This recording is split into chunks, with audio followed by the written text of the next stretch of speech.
Bagian ke-8. Di satu pagi yang berkabut, orang-orang yang berjalan di peron stasiun Halimunda digemparkan oleh pemandangan fantastis yang belum pernah mereka lihat sebelumnya. Di depan loket tiket di bawah pohon ketapang, dua orang kekasih berciuman penuh nafsu tanpa memikirkan tempat dan waktu. Begitu panas ciuman itu hingga orang-orang yang menjadi saksi peristiwa tersebut kelak bertahun-tahun kemudian akan menceritakan mereka bahwa melihat api menyala dari bibir keduanya. Hal itu menjadi legenda karena sepasang kekasih tersebut adalah Kliwon dan Alamanda. Baik lelaki maupun perempuan akan mengenang peristiwa tersebut dengan kecemburuan tanpa ampun. Penampilan provokatif mereka memang telah dikenal di minggu-minggu terakhir sebelum kepergian Kliwon ke ibu kota Jakarta untuk belajar di universitas. Alamanda telah berpacaran dengan Kliwon dan semua orang berpendapat bahwa itu adalah pasangan terindah yang pernah ada di dunia, kecuali Adinda. Tapi Alamanda akan menyumpal telinganya jika Adinda mengatakan bahwa kau betina murahan yang doyan menyakiti hati lelaki. Hentikanlah, paling tidak untuk lelaki ini. Ia rupanya masih ingat betapa Kliwon telah dibuat jatuh cinta pada Alamanda sejak kakaknya berumur 8 tahun. Dan ia merasa kasihan jika kakaknya hendak menyakiti cinta sehebat itu. Adinda bahkan bersumpah akan membunuhnya jika Alamanda berani menyakiti lelaki itu. Baginya menolak cintanya jauh lebih baik bagi Alamanda daripada menerimanya untuk dibuang seperti sepah. Alamanda tak peduli dengan ancaman apapun yang datang dari mulut adiknya dan ia semakin menampakkan diri sebagai seorang gadis bengal yang tak bisa diatur. Katakanlah saja kau cemburu, gadis kecil, katanya. Jika ada perempuan yang harus kucemburui, maka itu adalah Mama yang telah tidur dengan ratusan lelaki, kata Adinda. Kau pikir aku tak bisa tidur dengan lelaki? Kau bisa tidur dengan semua lelaki sehebat Mama, kata Adinda. Tapi kau tak mungkin mencintai semua lelaki. Berbeda dari adiknya yang cenderung banyak di rumah, Alamanda menghabiskan hari-harinya dengan melihat konser, bernyanyi dengan iringan gitar bersama kekasih dan teman-temannya di tempat manapun yang bisa mereka dapatkan. Mereka pergi tamasya dan nonton bioskop, sehingga kadang-kadang ia baru pulang ke rumah larut malam menjelang pagi. Meskipun kedua adiknya telah menunggu di depan pintu dengan wajah cemas, ia akan berlalu ke kamarnya tanpa mengatakan apapun kecuali menyanyikan sepotong lagu cengeng yang sedang populer di masa itu. Kau lebih buruk dari pelacur, kata Adinda dengan jengkel. Paling tidak pelacur pulang pagi membawa uang. Katakan saja nona kecil penggerutu, kata Alamanda dari dalam kamarnya. Sekali lagi kau jatuh cinta pada Kliwon. Kalaupun aku jatuh cinta kepadanya, tak akan pernah kukatakan sebab itu akan membuatmu bunuh diri. Bukan desas-desus memang jika pemuda itu begitu populer di antara gadis-gadis muda.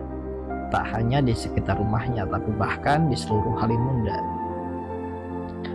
Kenyataannya, ia telah demikian populer sejak masih kecil ketika orang-orang dibuat terkejut oleh kemampuan otaknya yang mampu menyelesaikan soal-soal ujian akhir anak kelas 6 ketika ia masih kelas 5, sehingga kepala sekolah memutuskan untuk langsung menyuruhnya belajar di kelas 6.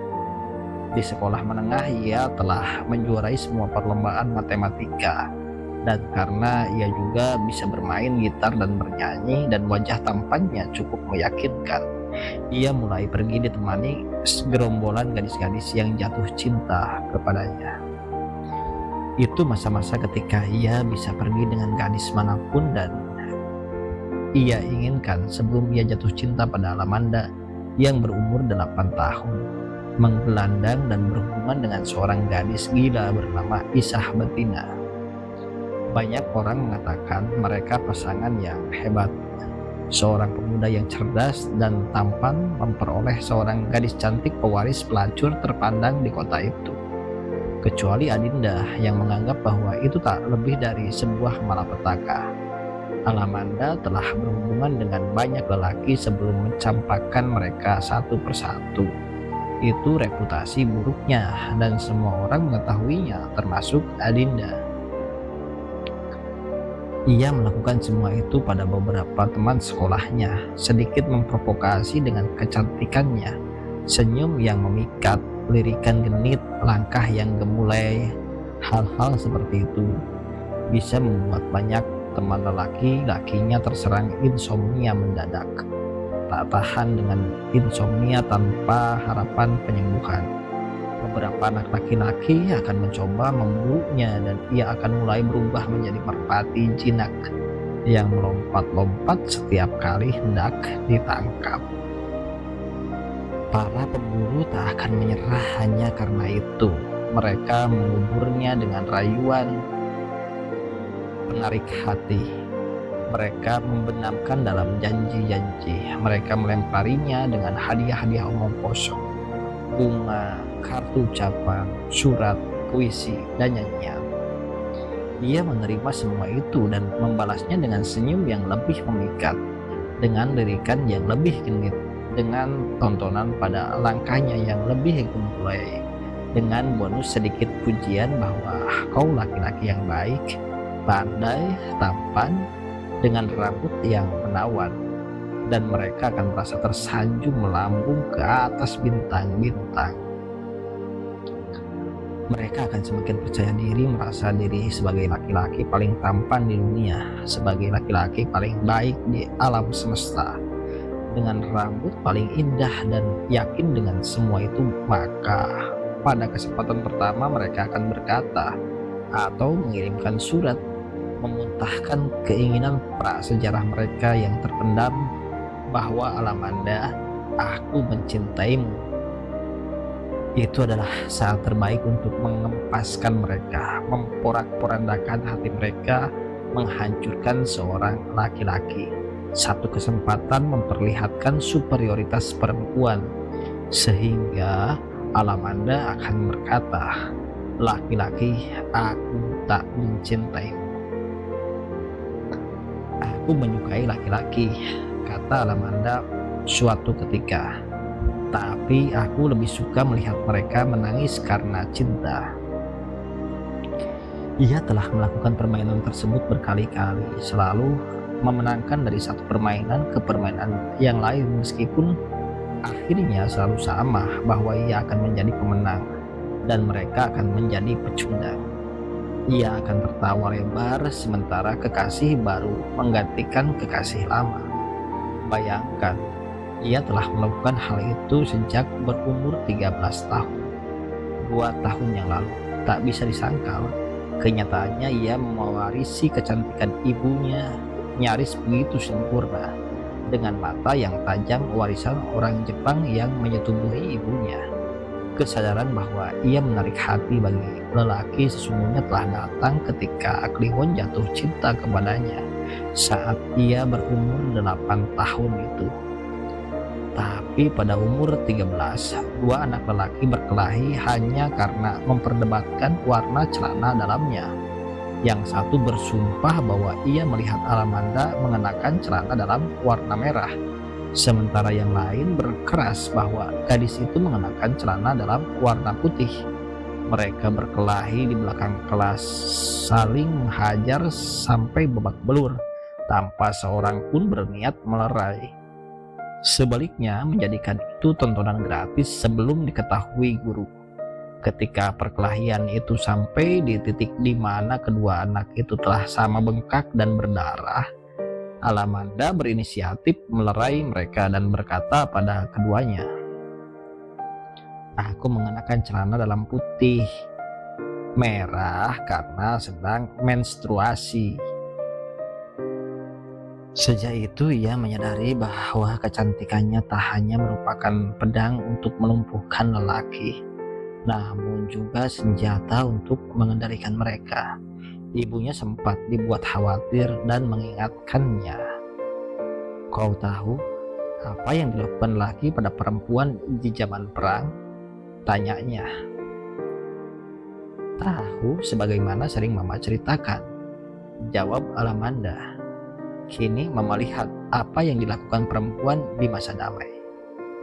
"Apa maksudmu, Nak?" "Di masa damai, Mama telah bikin lelaki-lelaki itu mengantri dan membayar untuk meneluri Mama, dan aku membuat banyak lelaki menangis karena patah hati." Dewi Ayu telah lama takluk oleh kekeras-kepalaan anak gadis pertamanya itu, dan mengikutinya lewat desas-desus yang dibawa orang ke tempat tidurnya tentang jumlah anak-anak lelaki yang dibuat gila oleh kecantikannya. "Satu-satunya yang harus kusyukuri adalah bahwa ia tak jadi pelacur," kata Dewi Ayu pada para pelanggannya. "Sebab jika itu terjadi, kau mungkin tak akan ada di atas tempat tidur ini bersamaku." Itulah Alamanda. Bahkan ia berhasil menaklukkan Kliwon, laki-laki yang menjadi pujaan banyak gadis hari muda itu. Apa yang membedakannya dengan laki-laki lain yang ia taklukkan adalah bahwa di akhir permainan ia tak mencampakkan laki-laki itu karena kemudian ia pun dibuat jatuh cinta kepadanya. Alamanda telah mendengar tentang reputasi laki-laki itu bahkan sejak Kliwon masih sekolah, dan ia masih seorang gadis di awal belasan tahun, karena beberapa gadis tetangganya yang berumur lebih tua darinya sering berbisik satu sama lain tentang laki-laki paling tampan di dunia, dan yang dimaksud adalah Kliwon. Ada desas-desus tak masuk akal yang mengatakan bahwa ia bukan anak si janda Mina dan almarhum suaminya yang komunis dan mati dieksekusi Jepang. Sebab setelah kegagalan pemberontakan orang-orang komunis di Madiun, banyak orang jengkel pada apapun yang dinamakan komunis. Mereka mengarang-arang cerita bahwa ia ditemukan pasangan tersebut dari dalam buah semangka besar yang ditemukan di pinggir sungai. Ia anak seorang bidadari yang merasa kasihan atas kemalangan mereka dan menitipkan anaknya pada mereka untuk suatu ketika mengentaskan keduanya dari kemurtadan yang seolah abadi tersebut. Gadis yang lain menyebutnya diturunkan begitu saja dari pelangi ketika bayi, dan yang lain menyebutnya ditemukan dari dalam bunga kecubung raksasa. Padahal demi Tuhan, tak ada satupun dari gadis-gadis penyebar desas-desus itu yang sudah lahir ketika Kliwon dilahirkan. Tapi desas-desus sesungguhnya tak hanya disebarkan oleh gadis-gadis yang diam-diam jatuh cinta kepadanya, tapi bahkan para orang tua meyakini bahwa ketika ia lahir, bintang-bintang bercahaya lebih terang dari biasanya di kota itu, bagaikan dunia tengah menanti kelahiran nabi baru. Dan orang-orang Belanda yang di masa itu masih banyak berkeliaran di Halimunda menganggapnya sebagai penanda malapetaka. Tapi benar atau tidak semua desas-desus itu, Alamanda telah dibuat penasaran oleh laki-laki itu sejak pengakuannya yang tulus ketika ia berumur 8 tahun. Dan bertahun-tahun kemudian ia masih mendengar reputasinya meskipun lelaki itu konon menghilang begitu saja. Selama ia menjadi gelandangan yang tak banyak diketahui oleh umum, gadis-gadis masih membicarakannya dan merindukannya setengah mati. Banyak di antara mereka percaya bahwa ia mungkin diculik gerombolan bersenjata, entah karena apa, dan dibunuh di suatu tempat. Yang lain berpendapat ia menyembunyikan diri karena nyawanya merasa terancam. Cerita manapun yang mereka percayai, sosok Kliwon kemudian menjadi pahlawan imajiner banyak gadis, nyaris menyaingi kepahlawanan sang Shodancho bagi kota itu. Alamanda telah berumur 15 tahun ketika Kliwon akhirnya muncul kembali. Lelaki itu telah berumur 24 tahun dan ia memanggil dirinya sendiri Kamrad Kliwon. Sekembalinya dari kehidupan menggelandang, laki-laki itu sempat menjadi penjahit membantu ibunya di rumah mereka. Namun itu tak berarti banyak, karena hal demikian tak lebih dari sekedar membagi dua penghasilan yang biasa diterima ibunya, kecuali sedikit tambahan dari beberapa gadis yang mencoba mencari perhatiannya dengan memintanya menjahitkan gaun. Ia meninggalkan karirnya sebagai penjahit yang tak gemilang dan mengikuti seorang temannya membuat perahu. Waktu itu fiber masih demikian mahal sehingga untuk menambal kayu perahu mereka memakai aspal hitam, dan itulah pekerjaannya selain mengecat. Ia telah meninggalkan pekerjaannya di bengkel perahu itu dan kini ia berada di kandang jamur milik abahku dengan pekerjaan utama memperhatikan termometer, memastikan suhu yang tepat selain mengaduk-aduk jerami, dan di waktu lain ia ikut memanen jamur, menyebarkan ragi, membungkusi, mengangkut, dan akhirnya apapun ia kerjakan di kandang jamur tersebut. Namun yang jelas waktu-waktu itu ia telah menjadi salah satu kader partai komunis yang masuk 3 besar dalam pemilihan di kota itu 4 tahun sebelumnya. Tampaknya bisa jadi partai mayoritas jika tak ada trauma orang-orang Halimunda pada pemberontakan. Dan ia paling mudah ditemui di markas partai tersebut di sudut Jalan Belanda. Partai Komunis tampaknya memanfaatkan reputasinya untuk menarik banyak gadis menjadi kader mereka. Sebab terbukti dalam rapat-rapat umum ketika mereka membawa Kamarade Kliwon untuk bicara di podium, lapangan dipenuhi begitu banyak orang dan gadis-gadis menjerit histeris. Lagi pula Kamarade Kliwon memang tampan dan pandai bicara. Alamanda melihatnya suatu hari, terdorong oleh histeria teman-teman gadisnya. Di karnaval hari buruh pada tahun itu juga, banyak orang berpendapat jika kelak partai komunis memperoleh suara mayoritas di kota mereka, maka itu karena Kamarade Kliwon. Ketika Alamanda tergoda untuk menaklukkan laki-laki paling tampan di kota tersebut, waktu itu ia telah memperoleh reputasi sebagai satu-satunya gadis yang telah mengecewakan 23 laki-laki yang jatuh cinta kepadanya. Sementara Kliwon telah berpacaran dengan 12 gadis dalam waktu-waktu yang singkat serta mengecewakan sisanya.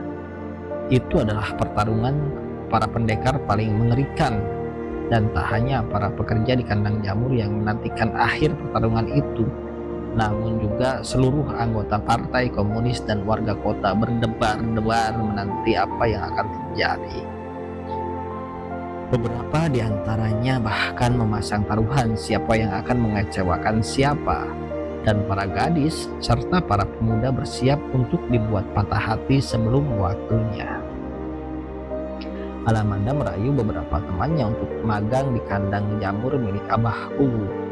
Ketika sekolah menyuruh mereka melakukan kerja praktek, demikianlah kemudian mereka bertemu di kandang jamur. Di tengah ruangan panas yang dikelilingi plastik, Alamanda datang ke kandang itu pura-pura dalam satu usaha membantu memanen jamur yang dilakukan setiap pagi. Dan di sana ia bertemu dengan laki-laki itu, menggodanya dengan senyum, menggodanya dengan leher gaun yang sedikit terbuka, sementara laki-laki itu memandang padanya dari rak di tingkat keempat, sementara ia berdiri di bawah, menggodanya dengan permintaan-permintaan sepele. Laki-laki itu sendiri menghadapinya dengan ketenangan intensional, mengagumi kecantikannya dengan kurang ajar, seolah tak peduli bahwa beberapa tahun sebelumnya ia telah dibuat nyaris gila oleh kecantikan yang menyakitkan itu.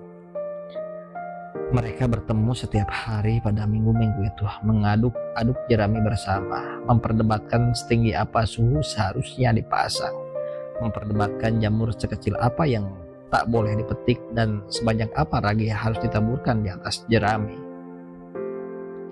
"Nona, kau cantik tapi cerewet," kata Kliwon akhirnya sambil berdiri di bambu penopang rak-rak jamur menghadapinya sebelum pergi meninggalkan Alamanda dan bergabung dengan para pekerja lain yang melepas lelah setelah pekerjaan hari itu selesai.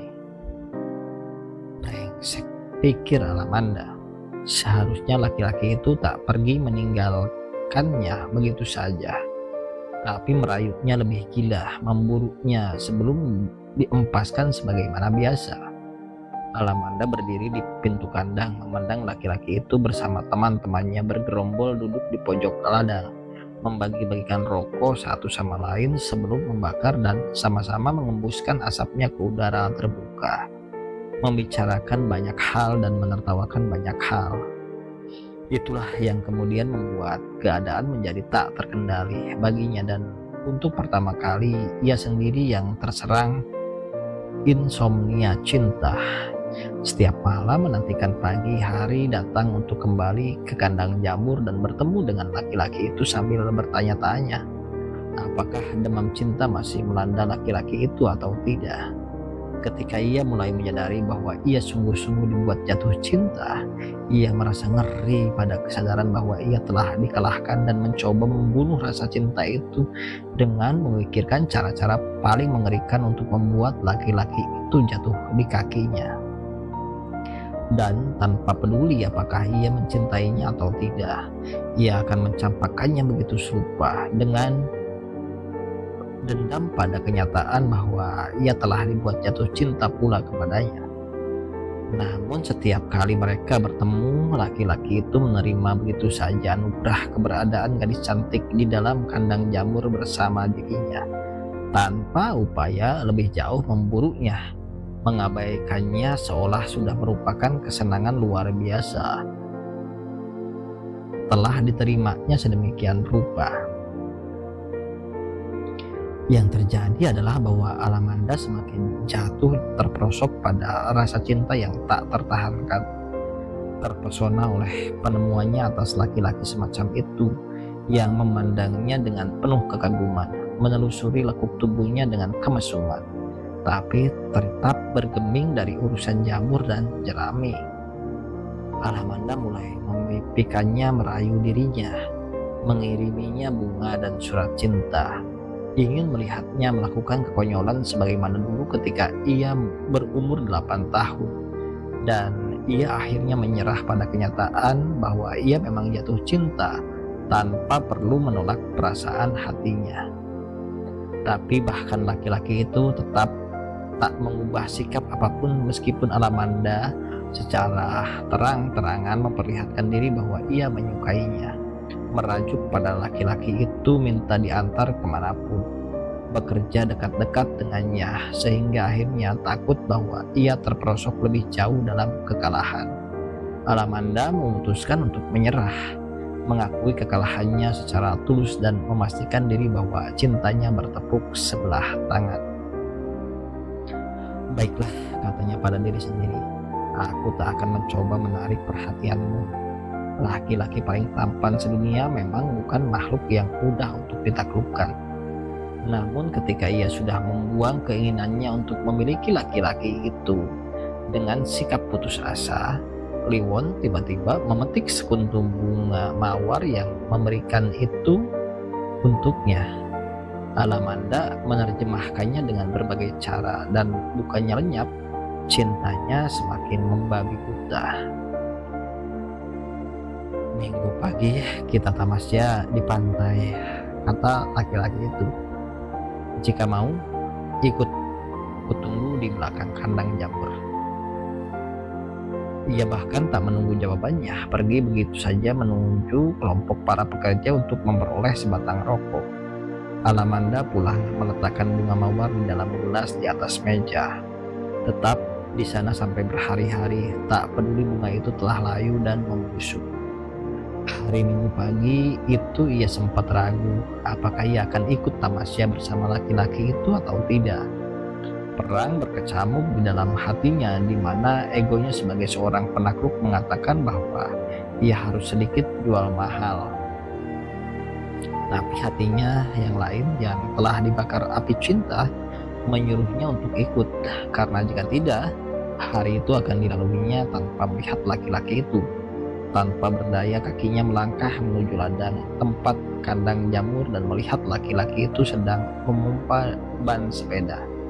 Ia menghampirinya dan bertanya, mana yang lain? Hanya kita berdua, jawab Kliwon tanpa menoleh. Aku tak mau kalau tak ada orang lain, kata Alamanda. Kalau begitu, aku sendiri. Keparat, kata Alamanda di dalam hati. Dan ketika Kliwon selesai dengan pompa sepedanya, gadis itu sudah duduk di boncengan seolah tangan-tangan iblis mendudukannya begitu saja di sana. Kamarade Kliwon tak mengatakan apapun, naik ke atas sadel dan dengan berboncengan mereka menuju pantai. Kenyataannya hari itu menjadi hari yang begitu indah bagi Alamanda. Laki-laki itu menyeret semua kenangan ke masa kecil yang menyenangkan. Dan bagi dua orang bocah kecil, keduanya duduk di pasir membangun candi setinggi mungkin. Lelah dengan candi yang selalu roboh dihantam ombak, mereka berlomba melarikan bunga-bunga bola berduri yang melayang di atas pasir dihembuskan angin. Lain waktu mereka menangkap siput laut dan membuat pacuan kecil, dan keduanya akan berteriak-teriak mendukung siput mereka sendiri. Dan lelah dari semua itu, mereka menceburkan diri ke air laut dan berenang dengan penuh keriangan. Berbaring di pasir yang basah sementara air laut menghantam dirinya, memandang langit yang kemerahan. Alamanda berharap bahwa hari itu tak akan pernah berakhir. Senja yang abadi dengan laki-laki paling tampan di dunia. Kamarade Kliwon kemudian mengajaknya naik ke atas sebuah perahu yang berlabuh di pasir. Katanya, perahu ini milik seorang kawan, dan ia bisa mengendalikan perahu dari topan badai sejahat apapun. Di dalam perut perahu terdapat beberapa pancing dan ikan-ikan kecil untuk umpan. Kita siap memancing, kata Kamarade Kliwon. Maka mereka pun meluncur menuju tengah laut di siang hari Minggu yang cerah tersebut, tanpa pernah disadari oleh Alamanda bahwa mereka tak akan pulang di hari yang sama. Kamarade Kliwon yang mengarahkan perahunya jauh ke lepas pantai sampai mereka tak melihat satu daratan pun, dan yang ada hanya laut membentuk bulatan sempurna di sekeliling mereka. Alamanda dibuat panik dan bertanya, di manakah kita? Di tempat seorang lelaki menculik seorang gadis yang dicintainya sejak bertahun-tahun lalu, jawab Kamarade Kliwon. Apa yang dilakukan Alamanda hanyalah mencoba duduk sejauh mungkin dari lelaki itu, mepet di ujung perahu. Ia tak bisa berkata apapun dan mulai menganggapnya sebagai kutukan. Jangan-jangan lelaki ini telah sungguh-sungguh menjadi gila dan hendak mencelakakannya tanpa ampun. Dan jika itu terjadi, ia tahu bahwa ia tak bisa melawan dengan cara apapun. Namun Kamarade Kliwon sama sekali tak memperlihatkan keberingasan apapun. Sebaliknya, ia berbaring tenang di ujung perahu yang lain, pada sebuah papan yang melintang sambil memandang langit yang biru dengan burung-burung camar tersesat berterbangan sejauh itu. Beberapa di antaranya bahkan hinggap di atas perahu. Secepat waktu berlalu, Alamanda tak terbiasa berada di tengah laut mulai menggigil kedinginan. Pakaiannya masih basah karena berenang tadi. Kamarade Kliwon menyuruhnya untuk membuka pakaian dan mengeringkannya di atap perahu, mumpung matahari masih bersinar, sebab mereka akan berada di tengah-tengah laut mungkin sampai berbulan-bulan. Jangan pikir kau bisa menyuruhku telanjang, kata Alamanda. Terserahmu, Nona, kata Kamarade Kliwon. Pakaiannya sendiri sebenarnya basah, dan karena itu ia menanggalkan satu persatu, menjemurnya di atas perahu sampai tak sehelai pakaian pun menempel di tubuhnya. Kamarade Kliwon telanjang bulat di depan si gadis yang seketika menjerit histeris. Apa yang kau lakukan, lelaki bodoh? Tanya Alamanda. Kau tahu apa yang kulakukan? Alamanda kini sungguh-sungguh dilanda ketakutan bahwa lelaki itu pada akhirnya akan memperkosa dirinya. Ia mencoba memandang sekeliling, namun ia tak melihat pertolongan apapun yang bisa diharapkan. Selebihnya, ia tak mungkin melarikan diri, tak percaya dengan kemampuan berenangnya sendiri. Kenyataannya, sekali lagi lelaki itu tak memperlihatkan agresivitas apapun. Ia masih berbaring di tempat semula, Dengan kemaluan terkulai dan tak ada tanda-tanda bahwa ia birahi, membuat Alamanda kebingungan sendiri. Setelah berpikir beberapa saat, ia mencoba untuk meyakinkan dirinya sendiri bahwa lelaki itu sama sekali tak berbahaya.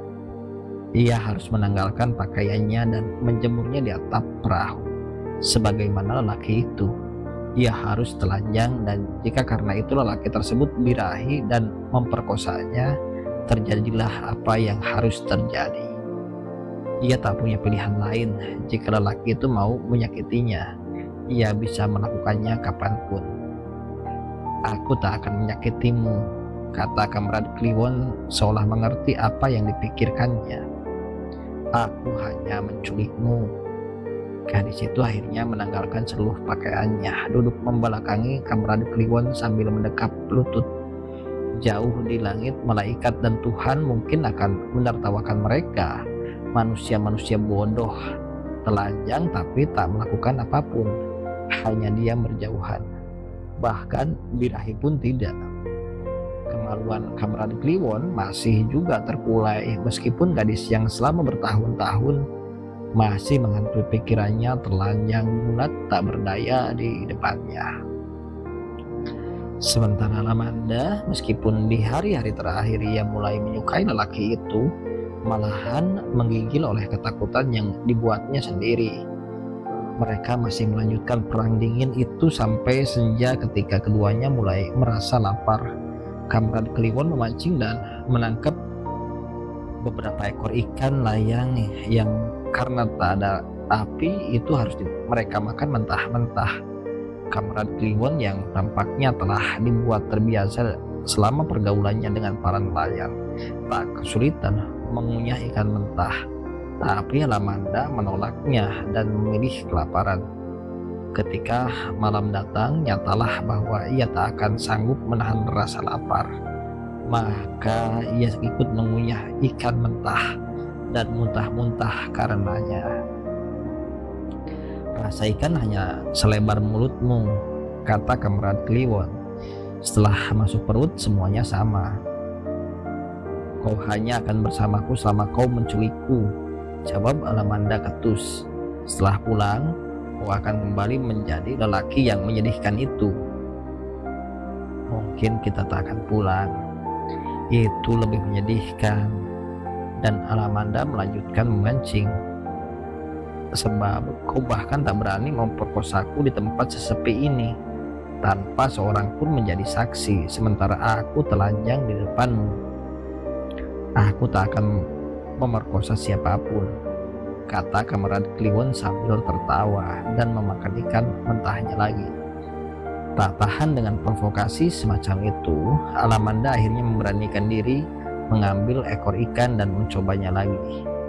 Menahan mual di mulutnya, mengunyah sedikit mungkin, dan segera menelannya. Begitulah berulang kali ia melakukannya. Drama itu berlangsung selama 2 minggu. Mereka terapung-apung di tengah lautan berdua saja, bahkan tak pernah bertemu dengan nelayan lain, sebab Kliwon memang sengaja menempatkan perahu di daerah dengan palung yang sangat dalam, yang tak seorang pun nelayan menyukainya, sebab di tengah seperti itu susah memperoleh ikan. Udara sangat cerah di waktu-waktu itu sehingga tak ada ancaman bahaya badai. Selama itu perubahan-perubahan terjadi di dalam perahu. Alamanda akhirnya terbiasa memakan ikan mentah dan ikut memancing di hari kedua. Di hari ketiga mereka mencebur bersama ke laut dan berenang mengelilingi perahu sambil tertawa-tawa dan menjerit-jerit. Selepas itu mereka menanggalkan pakaian dan menjemurnya di atap perahu dan duduk di masing-masing ujung perahu. Percayalah, mereka tak bersetubuh. Di waktu malam, Kamrad Kliwon menyelimuti gadis itu dengan tubuhnya sendiri dari serangan angin yang dingin, dan mereka tidur dalam kedamaian. Mereka mulai tampak terbiasa dengan kehidupan yang aneh tersebut, dan bahkan tampak bahagia. Sampai di hari ke-14, Kliwon memutuskan untuk mendayung dan pulang ke pantai. "Kenapa kita harus pulang?" tanya Alamanda. "Kita bisa hidup berbahagia di sini." sebab aku tak bermaksud menculikmu seumur hidup." Sambil mendayung, Kamerad Kliwon duduk di samping gadis itu. Namun keduanya sama-sama membisu. Ada yang dipikirkan oleh keduanya, namun hanya berputar-putar di otak belaka, tak juga terkeluarkan selama perjalanan pulang tersebut. Hingga akhirnya ketika mereka berlabuh di pantai, Kamerad Kliwon mengejutkan gadis itu dengan suaranya yang lembut. "Dengar Nona," kata laki-laki itu, "aku menyukaimu. Tapi jika kau tak menyukaiku, itu pun tak apa-apa." Ya Tuhan, inilah laki-laki yang selalu membuatku terkejut, seolah-olah apa yang akan ia lakukan bahkan tak bisa diramalkan oleh kitab takdir sekalipun, pikir Alamanda dengan pandangan tak berdaya. Ia tak mengatakan apapun meskipun hatinya ingin mengatakan bahwa, "Ya, aku pun mencintaimu." Mereka meneruskan kebisuan itu dalam perjalanan pulang dengan sepeda. Selama itu, Alamanda mengartikan kebungkaman si laki-laki sebagai sikap patah hati karena ia tak memberi jawaban apapun, sementara Kliwon menerjemahkan kebungkaman Alamanda sebagai sikap malu-malu seorang gadis untuk menanggapi pernyataan cinta seorang laki-laki. Alamanda khawatir bahwa laki-laki itu sungguh-sungguh berpikir begitu, sehingga ketika mereka sampai di rumahnya, Alamanda ingin memastikan laki-laki itu bahwa ia tak perlu merasa patah hati, karena ia akan mengatakan bahwa ia juga mencintainya. Tapi sebelum sepatah kata pun keluar dari mulutnya, Kliwon memotong dan berkata, "Jangan jawab sekarang, Nona. Pikirkanlah."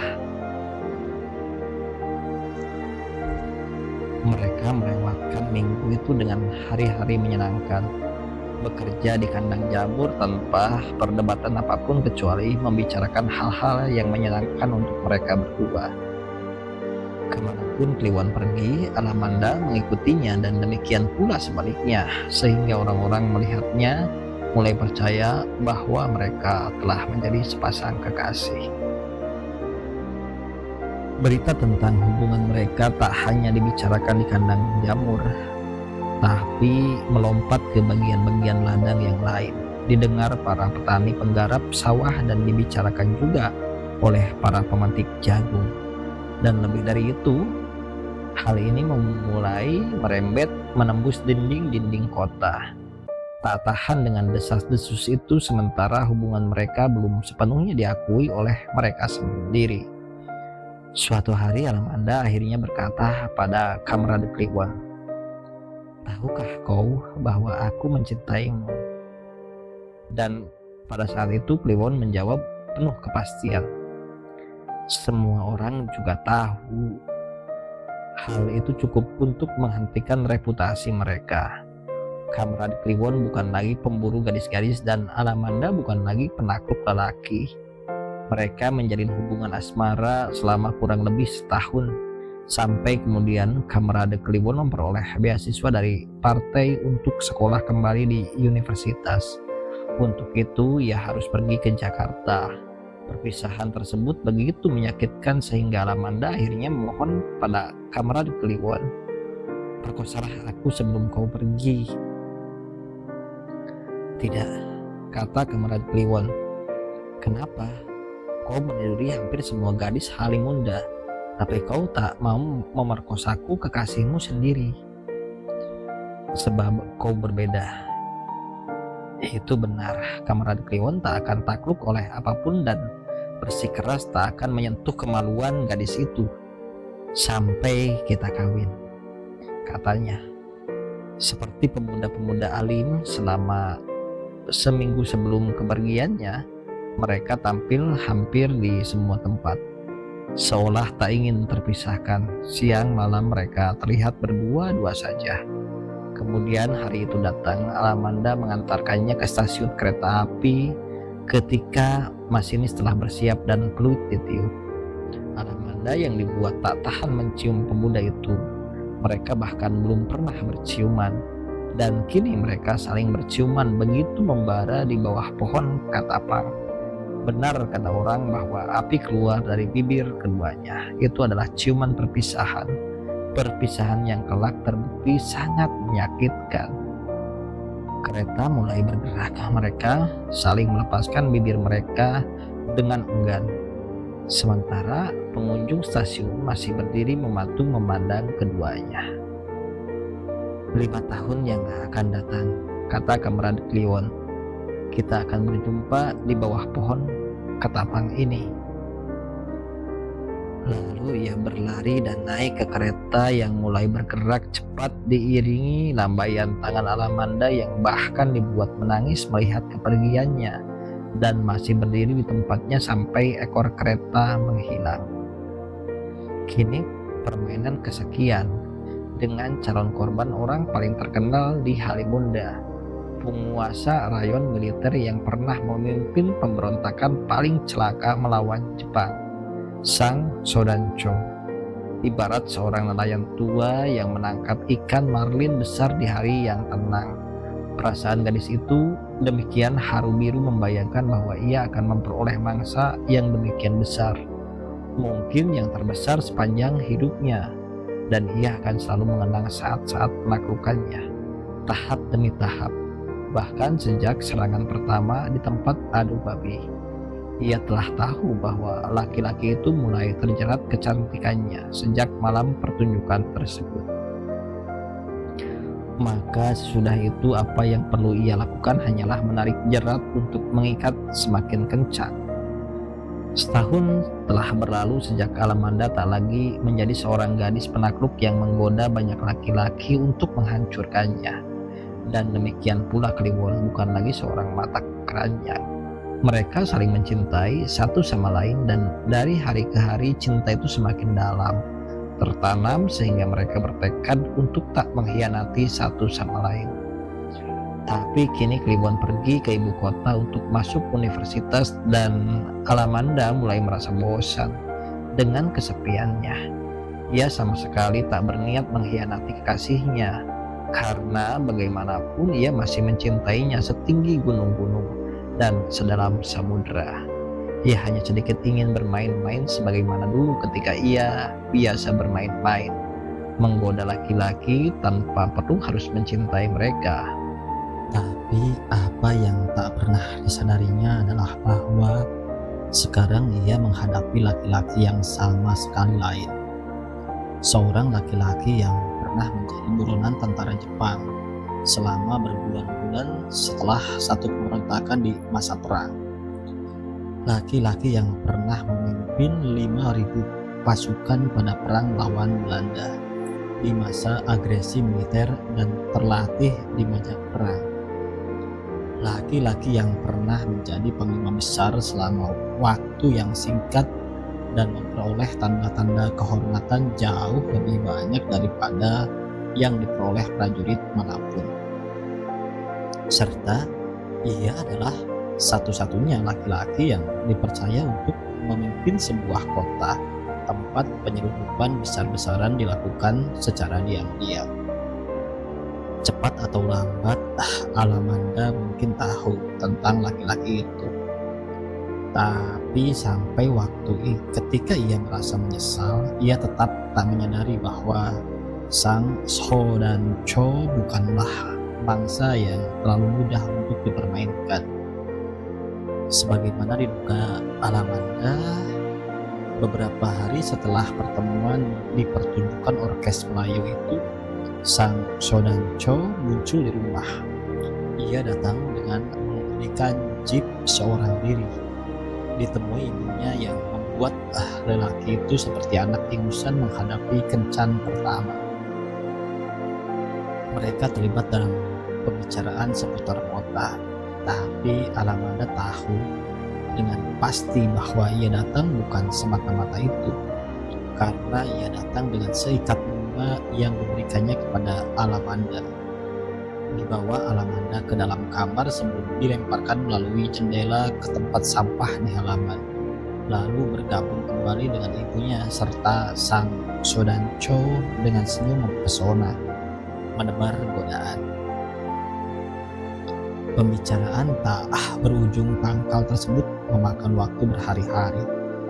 Pada setiap kedatangan sang Soudancho membawa bunga yang segera dilemparkan ke tempat sampah meskipun sang pemberi tak mengetahuinya. Bahkan tak hanya bunga, di hari ketiga ia membawa boneka panda yang disebutnya didatangkan langsung dari negeri Cina. Lain waktu ia membawa vas bunga dari keramik dan keesokan harinya sang Soudancho membawa setumpuk piringan hitam penyanyi pop Amerika yang diterima Alamanda dengan sukacita tanpa membuang pemberian itu semua. Namun ketika malam datang ia tertawa keras-keras di dalam kamar mandi melihat kedunguan pahlawan kota tersebut. Permainan seperti itu telah ia tinggalkan selama setahun dan ia merasa bangga bahwa kemampuannya untuk membuat laki-laki tampak bodoh dan tolol masih cukup meyakinkan. Ia memutar piringan hitam tersebut sambil menari-nari di dalam kamar, membayangkan diri bahwa ia berdansa dengan kekasihnya, menari bersama Kliwon dengan piringan hitam pemberian sang Soudancho. Gagasan tersebut tampak menyenangkan untuk dipikirkan. Ia kembali tertawa sampai ketika malam ia bermimpi Kliwon mengetahui hal itu dan laki-laki tersebut menjadi marah sehingga berniat untuk membunuhnya, membuat ia terbangun dalam selimut keringat dingin dan nafas putus-putus. Ia memaki pada mimpi buruk tersebut dan meyakinkan diri bahwa ia sama sekali tak mengkhianati kekasihnya dan cintanya tak berubah sedikit pun juga. Esok harinya ia menerima surat dari kekasihnya itu.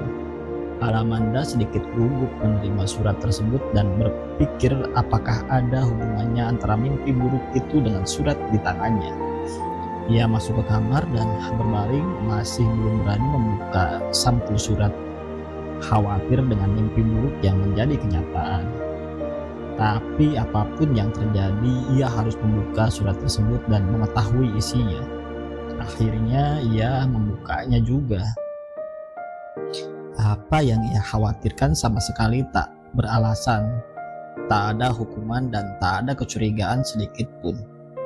Kliwon bercerita bahwa ia telah masuk universitas, bahwa pelajarannya tak sesulit yang dibayangkan semula, dan bahwa semuanya baik-baik saja.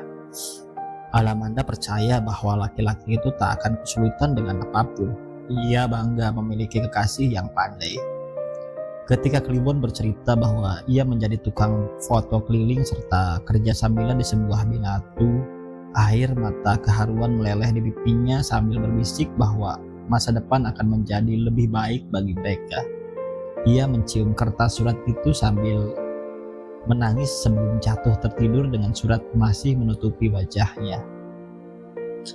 Ketika ia terbangun 2 jam kemudian dalam mimpi yang indah pada suatu perkawinan meriah bersama kekasihnya, ia baru menyadari kalau surat itu belum selesai ia baca dan ia kembali membacanya dari awal.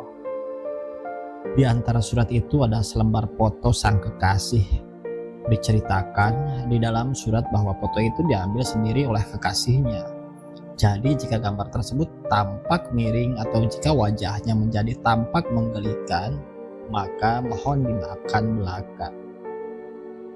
Alamanda tertawa melihat foto tersebut, menciumnya dengan begitu gemas sebanyak 8 kali ditambah 3 kali ciuman bonus sebelum mendekapnya di dada dan meletakkannya terus di sana sementara ia terus melanjutkan surat tersebut. Akhir surat tak begitu menarik karena Kliwon bercerita soal urusan-urusan partai. Alamanda tak tertarik pada pembicaraan tersebut dan ia bersyukur bahwa Kliwon tak menuliskannya lebih banyak dari 1 alinea sebelum segera dipotong keinginannya untuk memperoleh foto dirinya. Alamanda tersenyum kembali dan berkata seolah-olah laki-laki itu ada di depannya. Kau segera memperoleh foto gadis paling cantik di dunia, dibuat hanya untuk laki-laki paling tampan di dunia. Sore itu Alamanda telah berdandan demikian cantik bersiap pergi ke tukang foto ketika didapatinya sang Soudancho sedang berbincang dengan ibunya seperti biasa di ruang tamu. Naluri penakluknya segera timbul dan ia tersenyum manis pada sang Sodanco, membuat laki-laki itu seketika menghentikan semua pembicaraan dengan Dewi Ayu. Sang Sodanco merasa bahwa gadis itu berdandan untuknya dan ia dengan tulus memanjatkan terima kasih sedalam-dalamnya pada penguasa alam semesta. Tapi pada saat itu dengan kejam Alamanda berkata bahwa ia tak bisa menemani mereka berbincang-bincang sebagaimana biasa karena ia akan pergi ke tukang foto. Gadis itu melihat sang Sodanco terpuruk dalam kekecewaan karena berdandan untuk tukang foto dan bukan untuk dirinya. Tapi sang Sodanco segera mengatasi keadaan tersebut, berkata menawarkan diri untuk mengantarnya. Hal itu belum ada di pikiran Alamanda sebelumnya. Tapi apa salahnya ia mengantar dirinya ke tukang foto, membuat foto untuk kekasihnya atas kebaikan hati seorang laki-laki pecundang.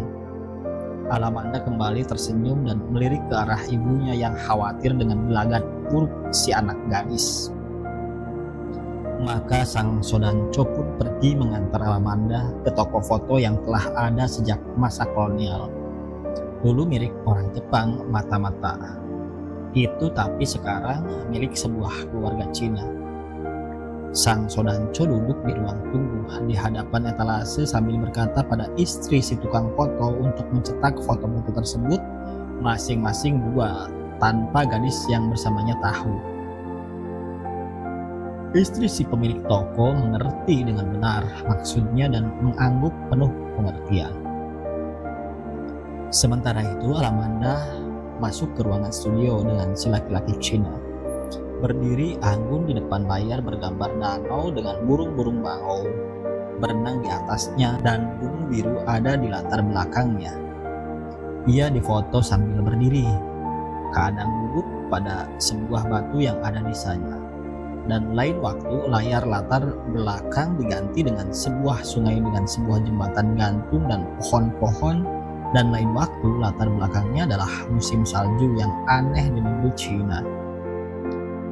Si tukang foto memotretnya sebanyak 10 kali. Dan ketika ia hendak membayar, ia mendapati kenyataan bahwa sang Sodanco telah membayar semuanya. Ia tak menampakkan keberatan sedikit pun, terpukau oleh kenyataan akan mengirim foto untuk kekasihnya atas biaya orang yang segera akan patah hati jika mengetahui hal itu. Dan di lain pihak sang Sodanco menganggap penerimaannya sebagai tanda baik dalam hubungan mereka. Sang Sodanco sendiri yang mengantarkan hasil cetakan foto-foto itu 4 hari kemudian berpura-pura bahwa ia kebetulan lewat di depan toko foto milik orang Cina tersebut. Alamanda menerimanya dengan sukacita dan segera pergi ke dalam kamarnya menikmati gambar-gambar dirinya. Ia memilih 4 yang paling bagus di mana ia tampak demikian cantik dan mulai menulis surat kepada kekasihnya, bercerita mengenai sang Sodanco tentang kedunguannya dan bicara sejujurnya bahwa sang Sodanco tampaknya tertarik pada dirinya.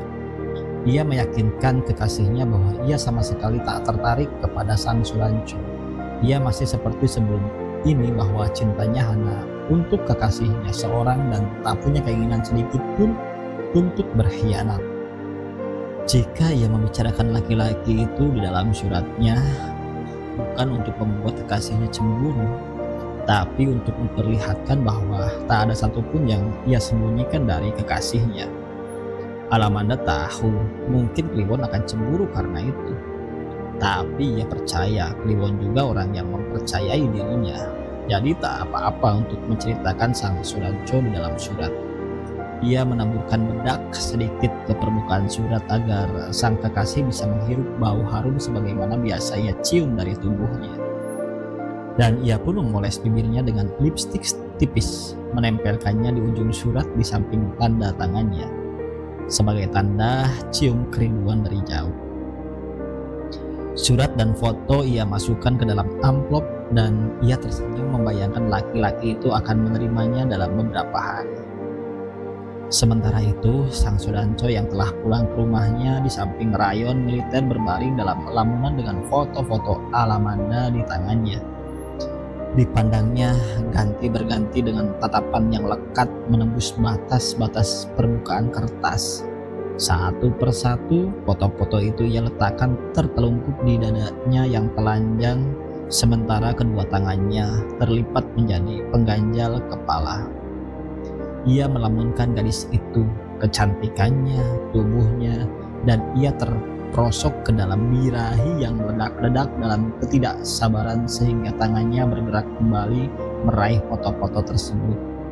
Melihatnya kembali ganti berganti, mengelus permukaan kertasnya bagaikan itu adalah tubuh si gadis, dan ia semakin larut dalam birahi anjing di musim kawin. Matanya mulai memandang dalam kemesuman, dan ia berbalik tertelungkup meletakkan foto-foto itu di atas bantal. Menelusurinya dengan jari-jari telunjuk, dan bibirnya mulai menggumamkan nama gadis tersebut. Setengah jam berlalu dalam kegelisahan tersebut, membuat foto-foto si gadis yang ia peroleh secara diam-diam melalui konspirasi dengan istri tukang foto tersebut menjadi tampak lusuh, sampai akhirnya ia bangun dan meletakkan semua foto itu di dalam laci, dan ia mengenakan kembali pakaian seragamnya. Berjalan keluar kamar, menghampiri salah seorang prajurit yang bertugas sebagai piket di kandang monyet di samping gerbang masuk komando rayon militer Halimunda. "Selamat sore, Sudanco," kata sang prajurit sementara Sang Sudanco masuk dan berdiri bersandar ke tembok, meskipun prajurit berpangkat Kopral 2 itu memberikan kursi untuknya duduk. Sang Sudanco bertanya, "Di mana ada pelacuran di kota ini?" Kopral 2 itu tertawa dan berkata bahwa ada banyak pelacur di Halimunda, tapi hanya ada satu yang baik, dan ia menyebutkan rumah pelacuran Mama Kalong. "Aku bisa antar jika nanti malam mau berkunjung," kata Kopral 2 itu lagi. Sang Sudanco hanya tertawa, tak terkejut dengan kenyataan bahwa anak buahnya telah mengetahui rumah-rumah pelacuran dalam beberapa hari kedatangan mereka di kota itu. Dan ia segera berkata, "Kita pergi nanti malam." "Kalau begitu kita akan pergi, Sudanco." Itu adalah waktu ketika ia berkunjung ke rumah pelacuran Mama Kalong dan menyetubuhi Dewi Ayu. Dan sehari kemudian Maman Gendeng marah serta datang mengancam ke kantornya. Setelah kedatangan sang preman, ia segera menyadari bahwa kini ia punya seorang musuh di Halimunda. Belakangan hari ketika anak-anak buahnya menyebar mencari informasi, ia segera mengetahui nama dan reputasi laki-laki itu, Maman Gendeng. Tampaknya tak ada alasan apapun untuk kembali ke rumah pelacuran itu dan bercinta dengan Dewi Ayu, sebagaimana tak ada alasan yang cukup memadai untuk berurusan dengan laki-laki tersebut. Lagi pula, berkunjung ke rumah pelacuran sungguh-sungguh tindakan bodoh dari seorang laki-laki yang sedang membangun citra baik dan sedang mencari seorang calon istri. Lebih dari itu, ia justru semakin bertekad untuk memperoleh Alamanda, satu-satunya perempuan yang ia percaya sebagai perempuan yang diciptakan untuknya, perempuan yang hangat di tempat tidur, perempuan yang anggun dalam seremoni, perempuan yang memesona di pertemuan-pertemuan publik dan cukup angkuh untuk berdiri di sampingnya pada saat upacara militer, seandainya seorang istri diperlukan untuk hadir. Namun ia tak juga luput dari kegelisahan ketika anak buahnya yang melaporkan reputasi Maman Gendeng juga melaporkan reputasi Alamanda di kota itu. Seorang gadis penakluk yang akan tertawa melihat banyak laki-laki patah hati menderita dalam rasa cinta yang tak berbalas. Insomnia berat dirongrong bayangan tentang dirinya. Satu-satunya laki-laki yang pernah menaklukkannya adalah seorang pemuda komunis bernama Kliwon. Tapi laki-laki itu pergi ke ibu kota untuk masuk universitas. Tampaknya hubungan mereka sudah berakhir. Paling tidak informasi yang mengatakan bahwa gadis itu pernah ditaklukkan dan pernah jatuh cinta membuatnya sedikit lega. Lagi pula, sulit dipercaya jika gadis itu memiliki keberanian yang kurang ajar mempermainkan seorang laki-laki dengan kekuasaan mutlak di kota. Kecuali untuk kedua kalinya ia telah jatuh cinta, dan Sang Sodanco lebih menyukai kemungkinan kedua. Keyakinan Sang Sodanco semakin bulat ketika pada suatu sore dalam kunjungannya gadis itu menemukan jahitan yang lepas di pakaian seragamnya. Tanpa malu-malu, sementara saat itu Sang Sodanco sedang berbincang dengan Dewi Ayu ibunya, Alamanda berkata, "Jahitan bajumu lepas, Sodanco. Jika tak keberatan akan aku jahitkan untukmu." Kedengarannya sangat manis sekali dan hatinya melambung ke langit ketujuh. Ia segera melepaskan pakaian seragamnya, meninggalkan hanya kaos oblong hijau tua, dan memberikan seragam itu pada Alamanda yang segera membawanya ke kamar jahit. Terutama memang peristiwa itu yang membuatnya yakin bahwa Alamanda membalas perhatian dengan semestinya. Kini yang perlu ia lakukan hanyalah melakukan pembicaraan yang lebih serius dalam hubungan mereka. Sang Sodanco bahkan berharap bisa melakukan pembicaraan mengenai hari perkawinan, dan ia mengeluh dalam hati betapa lambatnya hari berganti. Kesempatan untuk mengungkapkan perasaan hatinya datang pada satu sore yang cerah ketika mereka berdua berjalan-jalan ke dalam hutan Tanjung dalam sebuah tamasya untuk menunjukkan rute gerilyanya di masa lampau. Laki-laki itu memperlihatkan kepadanya gubuk tempat ia tinggal bertahun-tahun, gua-gua tempatnya bermeditasi dan bersembunyi, sisa-sisa senjata berupa mortir, senapan, dan serbuk mesiu. Ia juga memperlihatkan benteng-benteng pertahanan yang pernah dibuat Jepang. Lalu keduanya duduk berdua sambil memandang laut lepas. Tepat di halaman depan gubuk gerilya pada kursi dan meja batu tempat dahulu ia melakukan rapat dengan pasukannya. Hari itu udara cukup hangat dan angin timur berembus menyenangkan. Apakah minum jus buah di pinggir laut seperti itu cukup menyenangkan? Tanya Sang Sodanco, yang dijawab Alamanda bahwa ya, itu sangat menyenangkan. Ia tak tahu bahwa tempat gerilya tak semengerikan bayangannya. Sang Sodanco kembali ke dalam truk yang mengangkut mereka berdua ke tempat itu dan membawa termos berisi minuman. Beberapa perahu nelayan yang telah pergi melaut sesore itu bergerak perlahan di tengah laut, terapung-apung seperti kelopak bunga di atas kolam. Ada 2-3 orang nelayan di atas perahu-perahu tersebut, dan mereka semua memandang ke tempat mereka duduk saling berhadapan. Tak ada lambaian tangan dan teriakan, mereka cuma memandang dan berbicara dengan teman-teman mereka sendiri. Nelayan-nelayan itu mengenakan baju tebal-tebal berlengan panjang, sarung melilit di pundak mereka, penutup kepala kerucut, serta kaos tangan dan kaki yang dibalut sepatu kets tua untuk menghindari dinginnya laut malam yang ganas dan merongrong masa tua dengan rematik. Melihat itu, Sang Sodanco berkomentar bahwa di masa yang akan datang, penangkapan ikan seperti nelayan-nelayan itu sudah seharusnya ditinggalkan perlahan-lahan. Kapal-kapal besar yang bisa menampung puluhan nelayan dengan ikan tangkapan lebih banyak dan risiko rematik yang lebih sedikit akan menggantikan perahu-perahu kecil mereka yang rentan terhadap badai. Para nelayan tak akan lagi banyak berhubungan dengan air laut.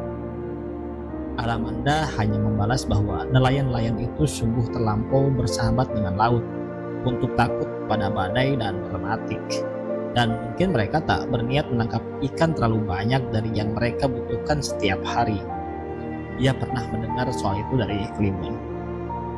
Sang Sodanco tertawa kecil, dan kemudian mereka mulai membicarakan mengenai ikan-ikan yang enak untuk dimakan. Alamanda berkata bahwa ikan kerapu adalah ikan paling enak, sementara Sang Sodanco berkata bahwa ia suka cumi-cumi. sebelum Alamanda mengungkapkan keberatannya karena cumi-cumi bukan ikan, sebab ia tak bersisik dan bersirip. Mendengar itu, Sang Sodanco tertawa kembali. Keduanya kemudian terdiam sejenak pada saat yang bersamaan ketika Sang Sodanco menuangkan jus buah pada gelas Alamanda yang telah kosong dari termos dingin yang ia bawa. Pada saat itulah Sang Sodanco mengatakan apa yang ingin ia katakan, atau tepatnya sebuah pertanyaan yang ingin ia tanyakan. Alamanda, maukah sekiranya kau jadi istriku? Alamanda sama sekali tak dibuat terkejut oleh pertanyaan tersebut. Ia pernah mendengar pertanyaan semacam itu diucapkan banyak laki-laki lain dengan beragam variasinya.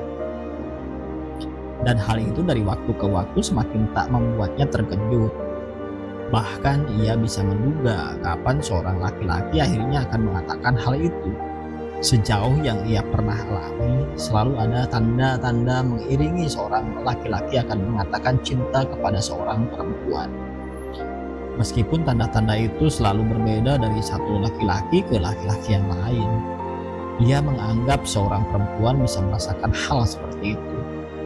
Terutama jika perempuan itu pernah menolak cinta 23 laki-laki dan menerima laki-laki ke-24 seperti dirinya.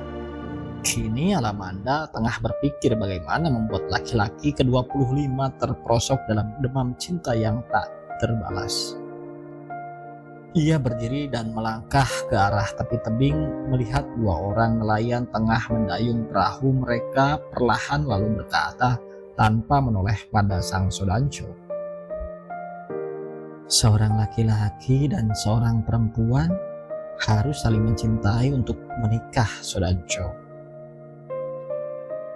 Apakah kau tidak mencintaiku?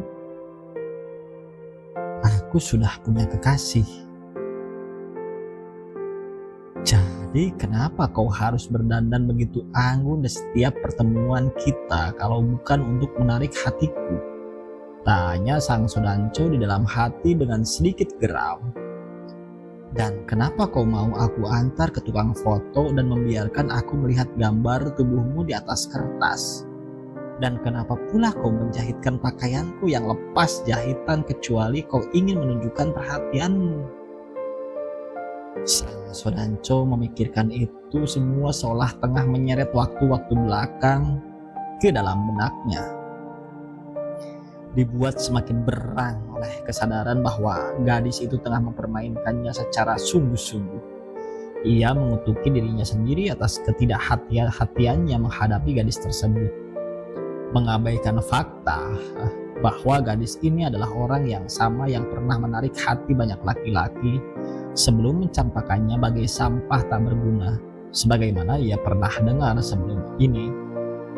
Ia telah berlaku bodoh dengan menganggap bahwa gadis ini tak akan berani melakukannya pada seorang Sodanco, pemimpin pemberontakan dan pahlawan sebuah kota. Lebih dari itu, ia sangat berani dan tampak sangat menikmatinya. Ia semakin marah ketika dilihatnya gadis itu hanya diam saja dengan ketenangan yang luar biasa di seberang meja, duduk kembali dan meminum jus buahnya. Semakin marah ketika gadis itu tersenyum kepadanya seolah ia ingin mengatakan permintaan maaf. Perasaan menyesal telah membuatnya patah hati atau kata-kata semacam, "Kau terlambat, Sodanco." Ia sangat marah, namun dengan penuh ketenangan ia akhirnya berkata, "Cinta itu seperti iblis, lebih sering menakutkan daripada membahagiakan. Jika kau tak mencintaiku, paling tidak bercintalah denganku."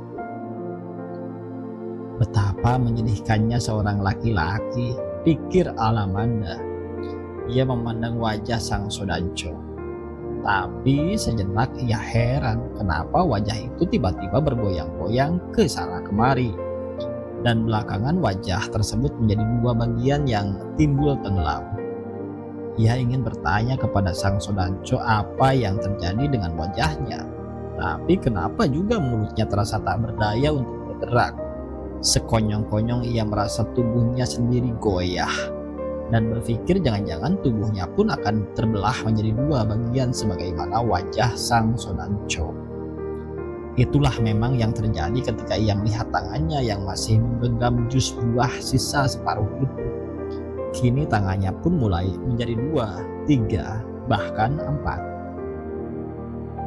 Ia masih melihatnya meskipun hal itu tampak semakin kabur ketika sang Sonancho berdiri dari tempat duduknya, berjalan memutari meja ke arahnya sambil mengatakan sesuatu yang sama sekali tak ia dengar.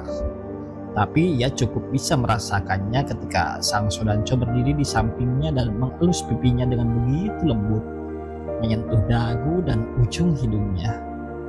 Alamanda ingin berdiri dan menampar laki-laki itu atas kekurang ajaran yang ia lakukan. Tapi seluruh kekuatan dirinya hilang entah kemana. Bahkan untuk menoleh pun ia sudah tak sanggup. Dan lebih dari itu, ia bahkan mulai terhuyung dan tubuhnya jatuh membentur tubuh sang Sonancho. Tangan laki-laki itu terasa menggenggam erat tubuhnya yang ramping dan mungil. Dan tiba-tiba ia merasa melayang di udara sambil bertanya-tanya kemungkinan bahwa ia sudah mati dan jiwanya tengah terbang menuju kerajaan langit. Namun sebagaimana ia lihat dalam pandangan yang semakin samar-samar itu, ia sama sekali tak terbang dan hanya melayang pendek ketika sang Sonancho mengangkatnya dan meletakkannya di bahunya yang kuat, berjalan memanggul tubuhnya. "Hei, kemana kau akan membawaku?" Tanyanya keras, tapi tak satu suara pun muncul dari mulutnya. Sonancho membawa masuk ke gubuk Brilia. Kemudian Alamanda merasa melayang kembali ketika sang Sonancho melemparkannya ke atas tempat tidur. Kini ia berbaring di sana, mulai menyadari apa sebenarnya yang telah terjadi. Ditakutkan oleh kemungkinan apa yang akan menimpa dirinya, ia mulai memberontak, namun kekuatan tubuhnya belum pulih kembali. Dari waktu ke waktu kekuatannya justru semakin lenyap, sehingga ia merasa tubuh dan tangan serta kakinya melekat erat ke permukaan tempat tidur dan ia tak mampu menggerakkan mereka barang sedikit pun juga. Ketika sang Sonancho mulai melepaskan kancing gaun miliknya, Alamanda sudah tak berdaya sama sekali dan menyerah sepenuhnya dalam kemarahan dan kehancuran. Ia memandang laki-laki itu menanggalkan gaun tersebut dan melemparkannya ke ujung tempat tidur. Sang Sonancho terus bekerja dalam ketenangannya yang mengerikan, dan ketika ia telah telanjang sepenuhnya, ia merasakan jari-jari sang Sonancho dengan permukaannya yang kasar dibuat keras oleh genggaman senjata selama perang serta luka-luka bekas pecahan mortir di waktu yang sama. Mulai merayap di atas tubuhnya, bergerak perlahan-lahan membuat Alamanda merasa mual.